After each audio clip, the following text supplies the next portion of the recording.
right, we're pulling in. There's the man. That's Bill.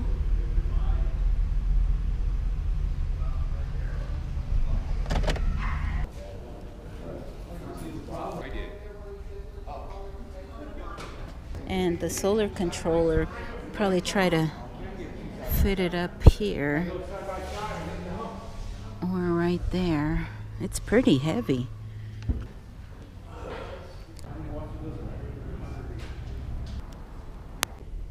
Yep.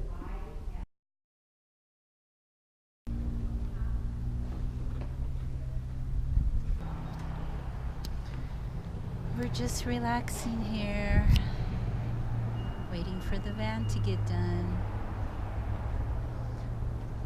I'll have solar by the end of the day. I'm still here at Solar Bill's, and I was just walking around the property and I saw this from a distance. It actually looked like a little jail. Still has the Quartzite. Oh, it does say jail. Quartzite jail. Oh my gosh. We'll take a look in there. Oh, we got somebody in jail. Somebody was bad. Pretty cool. Yep.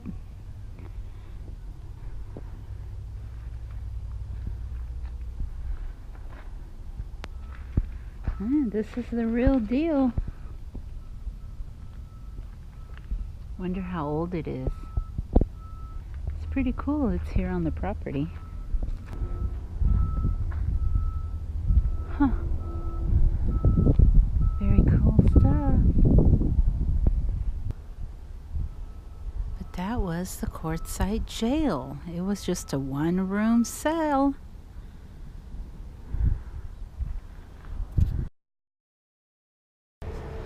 It's a busy day here at Solar Bill's. Another truckload of batteries here.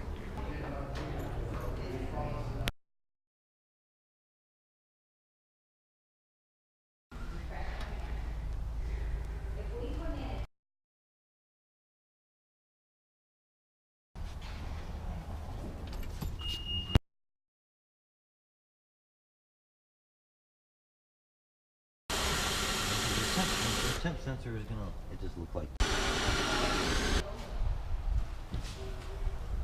Ooh, it's snowing.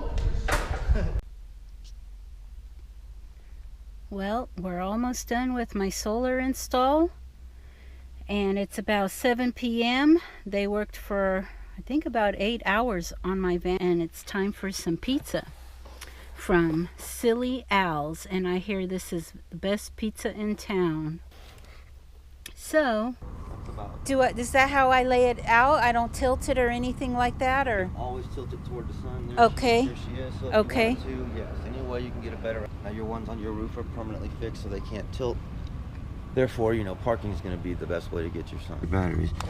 And underneath this edge of this carpet is going to be some of the wiring, and that is where there's a fuse. Okay. That's the fuse that goes to your solar. Okay. You will probably never ever need to know where that is or have to bother it, but if you should ever lose power to solar, that's what's going to be to blow there and into your furniture, and it goes through this wall all the way to the roof, past the controller,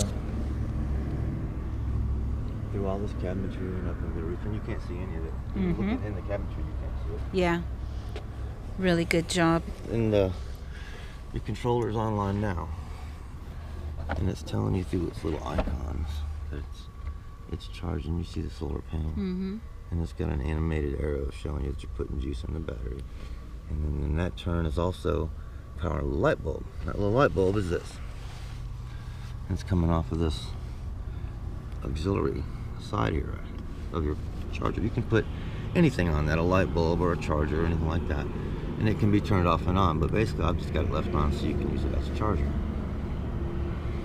And you can cycle through this, and what it would do, I'll show you the book so you can know what I'm doing, is the arrows are just like a little map. They're just going to take you through this menu and show you your battery voltage, your capacity, the accumulated amp hours you've made throughout the last 24 hours, what you've discharged, how much you've used, the temperature of your batteries, because there is a temperature sensor on there.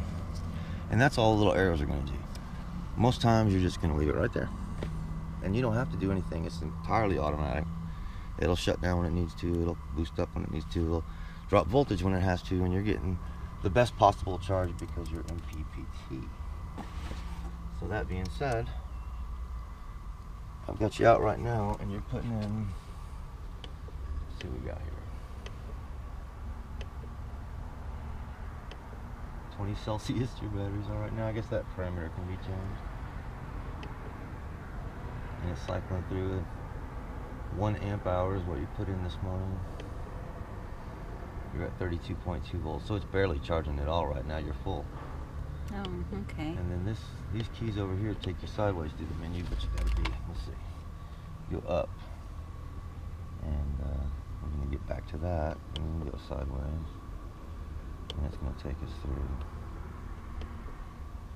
I've never used this particular controller, so I'm flipping through your book. There's your battery. We're full at 100% right now, if you could see that. And then as you toggle through, 2.75 amps coming in right now in your panels. That's the electricity you're making with your 3 panels. And on a hazy day and low in the sky like it is, I'm really happy with that. Oh, good. Yeah, especially with your batteries being full and you're still getting almost 3 amps in there. 18.2 volts coming in right now. The amps and volts are different. I don't know that you care, and I don't know that it matters that you know, honestly. I just want to know what numbers to watch out for.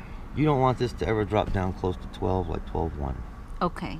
When you're in your 12.1, you're in the danger zone. Okay. You never ever want to go below 12 volts. Okay. And if you get close to 12 volts, then you got to get worried. Okay? All right. But you should never get worried. You should never have to do that. If something gets that close to 12 volts, you're either drawing way too much off of it or something wrong. Fine tomorrow because you'll have the sun back up, or you can start the van and it all comes back up. Okay. So typically that's how it's going to work. And if you ever have any questions, you just flip through this little book right here, and it's very yes, I'm going to study that. It's very simple, and you can play with it. You can't mess it up. So punch buttons, play with it. Look at your what you made today on a sunny day versus a hazy day.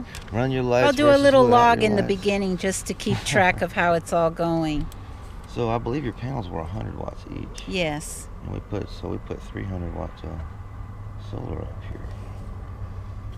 Your charge amps were 2.75.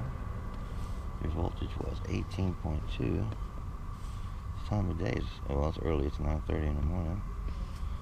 Your fuse size is 30 amps. It's located at the batteries. Controller type is a Rentigy. 40 amp, which is enough, by the way, to power most of these big rigs.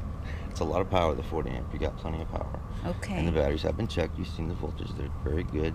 You don't have to tighten bolts on tilts because you don't have any tilts. Okay. Butyl. There is butyl on your roof, which is the white sticky substance where the wires penetrate. Yeah. If you were to scrub it today, it would be bad. It would make a mess. It'd go everywhere. It takes about 72 hours to dry. So I told you about that. Don't mess with it. That don't apply to you. The size of your batteries are 100 amp hours each, which later on when you're learning about your system, you'll realize that having 2 of those means you can use one of them, giving you a 100 amp hour fuel tank. Okay. The other one isn't really, you don't have 200 amp hours altogether to use. You only get to use half of that. Pretty! Pretty, you want to stand behind her or take a picture of you?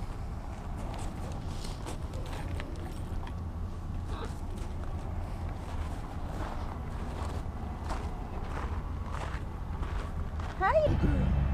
You silly girl. You go on this side. Get you.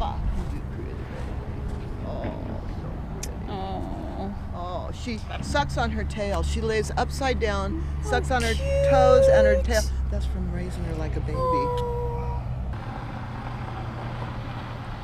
You're busy, Amy.